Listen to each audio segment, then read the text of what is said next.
वो औरत जो जिंदा थी मगर मुर्दा करार दे दी गई। मौत की खबर। एक सुबह पूरे मोहल्ले में खबर फैल गई, आयशा मर गई। लेकिन आयशा जिंदा थी। वो अपने ही घर के एक कमरे में बैठी थी जब उसके शौहर ने खानदान वालों के सामने ऐलान किया, ये औरत हमारे लिए मर चुकी है। इसका जुर्म, इसने शौहर के नाजायज कारोबार पर सवाल उठाया था। सच की कीमत। आयशा एक स्कूल टीचर थी, सीधी सादी पर्दादार बाइज्जत। मगर उसने शौहर के फोन में ऐसे पैगामात देखे जो सिर्फ कारोबार के नहीं थे। एक दूसरी औरत, पैसे और गैर कानूनी डील्स।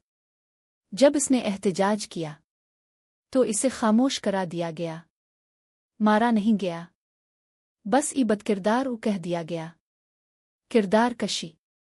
सोशल मीडिया पर उसकी तस्वीरें फैलाई गईं, झूठे स्क्रीन शॉट्स बनाए गए। कहा गया इसका किसी से ताल्लुक था। महल्ला, रिश्तेदार सब ने फैसला सुना दिया। औरत की सफाई कोई नहीं सुनता। असल बोल्ड मोड़। आयशा ने घर छोड़ दिया, लेकिन किसी मर्द के लिए नहीं, अपनी इज्जत के लिए। वो सीधा अदालत गई, शौहर के कारोबार के सबूत पेश किए, अपनी किरदार कशी का मुकदमा किया। पूरा खानदान उसके खिलाफ खड़ा था, वो अकेली थी। फैसला। अदालत में जज ने शौहर से पूछा, अगर ये औरत बदकिरदार थी तो आपके पास सबूत क्या है? खामोशी। फिर उसने आयशा से पूछा, आप क्यों लड़ रही हैं? आयशा ने जवाब दिया, क्योंकि मैं जिंदा हूं और मैं किसी के ऐलान से मुर्दा नहीं हो सकती। आखिरी मंजर। फैसला आयशा के हक में आया। शौहर को सजा मिली, मुआफी मांगने का हुक्म हुआ। मगर आयशा वापस नहीं गई। इसने कहा, इज्जत वापस मिल सकती है मगर एतमाद नहीं। वो अपने नाम से जीने लगी और पहली बार इसे किसी मर्द की पहचान की जरूरत नहीं रही। असल चेहरे। अदालत का फैसला आ चुका था मगर कहानी खत्म नहीं हुई थी। आयशा के शौहर कामरान की जमानत पर रिहाई हो गई। इसने बाहर आते ही पहला जुमला यही कहा, तुमने मेरी इज्जत खाक में मिला दी। आयशा मुस्कुराई। इज्जत वो होती है जो इंसान के किरदार से बुनती है, झूठ से नहीं।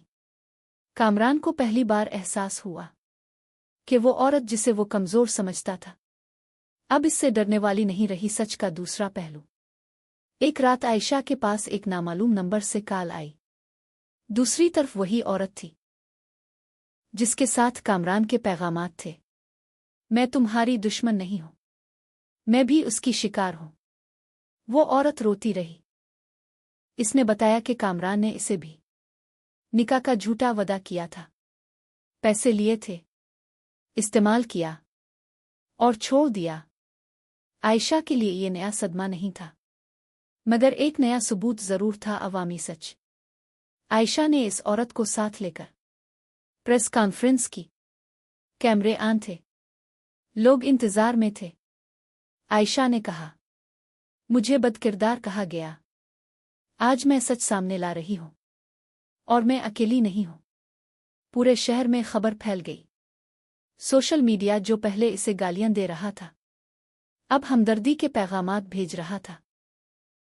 मगर आयशा को हमदर्दी नहीं चाहिए थी, इसे सच चाहिए था। बाप और बेटी। आयशा की बेटी हिरा स्कूल में सवालों का सामना कर रही थी। तुम्हारी उम्मी ने तुम्हारे अबू को जेल क्यों भिजवाया? हिरा ने पहली बार जवाब दिया, क्योंकि मेरी उम्मी जिंदा है और जिंदा लोग जुल्म बर्दाश्त नहीं करते। ये जुमला आयशा ने सुना।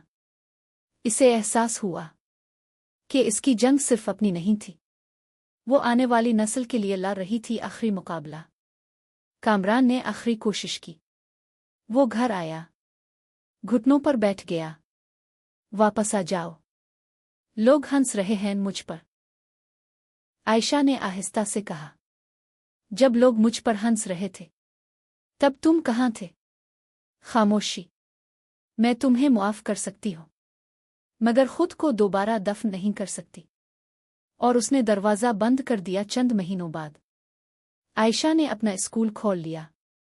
نام رکھا زندہ عورت اکیڈمی۔ داخلے کے دروازے پر لکھا تھا، یہاں کسی کو مردہ قرار نہیں دیا جاتا۔